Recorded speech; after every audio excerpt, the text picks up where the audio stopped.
Hello mga kalabs! Kumusta po kayo? Nagluto po pala si Mama ng masarap na adobong atay balunan.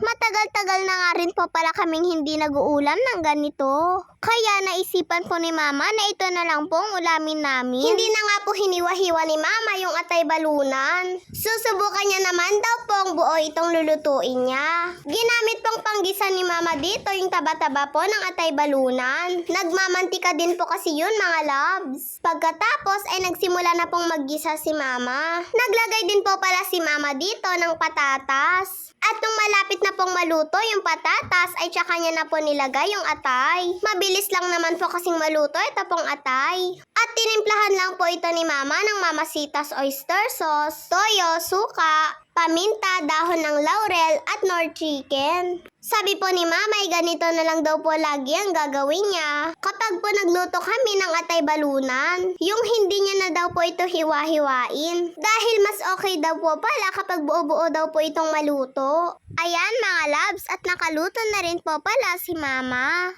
At dahil pupunta po sila Mama at Papa sa Tuguegarao, sabi ko po sa kanila ay gusto ko pong sumama. Sumama nga po ako sa kanila Mama at Papa dahil po matagal-tagal na rin naman na po akong hindi nakakapunta sa Tuguegarao mga loves. Nagpagas lang po kami, baka po kasi biglang maubusan si Papa ng gas. Kaya bago po kami pumunta sa pupuntahan namin ay nagpagasolina po muna kami. Dumiretso nga lang po pala kami dito sa may gasolinahan. Mahirap na po, baka po magtulak si Papa ng motor nang wala sa oras. At pagkatapos po naming nagpagasolina, ay dumiretso lang po kami dito sa may pahanginan po nila ng gulong.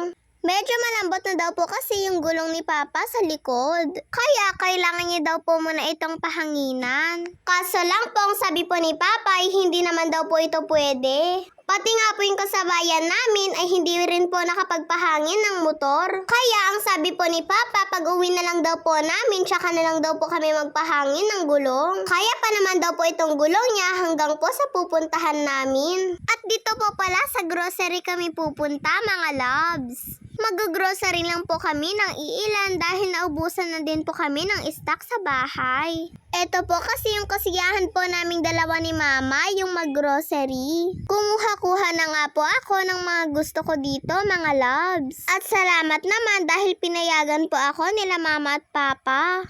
Habang si Mama ay kumukuha na din po ng mga kailangan po namin sa bahay. Mga importante lang naman po muna yung mga kinuha po namin. Yung saktong-sakto lang daw po muna sa budget, sabi po ni Papa. At pagkatapos na po naming nabili lahat po ng kailangan namin, ay nakapila na po kami dito sa counter para po magbayad.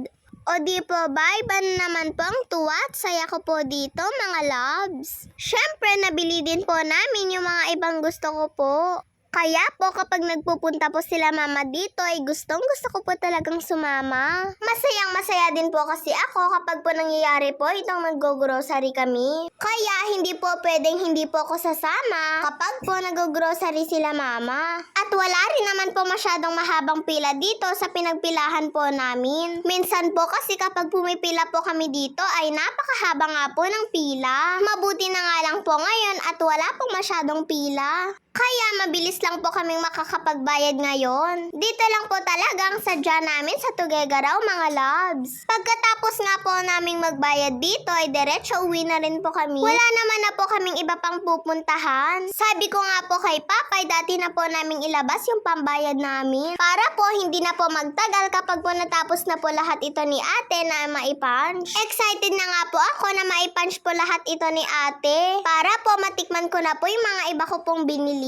Gusto ko na po kasing malasahan kung ano pong lasa ng binili ko pong chocolate. Sana lang po talaga ay masarap po yun. Dahil first time ko lang po yung matitikman kung sakali. Sinisilip ko nga po mga labs kung nakamagkano na po kami sa lahat mo ng binili namin. Baka po kasi magkulang po itong nilabas po namin ni Papa na pera. Kaya ang sabi ko po kay Papa ay maglabas po siya ulit dahil kulang po itong binigay niya sa akin. At pagkatapos na nga pong maipunch lahat ni ate yung binili namin, at nang maisupot na po lahat ito ni Kuya, ay ako na nga lang pong nagbitbit sa isang plastik. Medyo magaan lang naman po ito mga loves. At yung isa nga po ay hindi ko po kaya dahil mabigat. Baka po kasi mabasag ko pa po yung mga bote na nandoon. Kaya si Papa ko na lang din po ang nagbitbit. At pagka-uwi po namin mga loves, ay diretso kain na rin po kami dito. Nagluto po kasi muna si mama bago po kami magpunta sa grocery. Para daw po hindi na po siya mahirapan pag uwi. Tapos magluluto pa po siya. At hindi rin po kasi namin alam kung anong oras po kami makakauwi. Kaya inuna na lang po ni mama ang magluto. Adobong sitaw nga po pala ito pong niluto ni mama. At ang sinahog niya po dito ay tinapa. At dahil paborito ko po ang adobong sitaw, ito nga po napaparami po tuloy ako ng sandok. Mabuti na lang po talaga at may dumaan na nagbenta po ng sitaw. Dahil matagal ko na rin pong sinasabi sa kanila mama na bumili po sila papa ng sitaw.